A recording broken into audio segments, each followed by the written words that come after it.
Hoşça kal deme vakti geldi fakat ben nasıl veda edeceğimi bilmiyorum. Çünkü bunun olacağını hiç düşünmemiştim. Böyle hayal etmemiştim.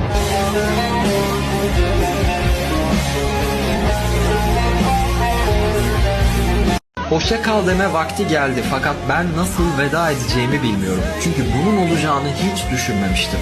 Böyle hayal etmemiştim.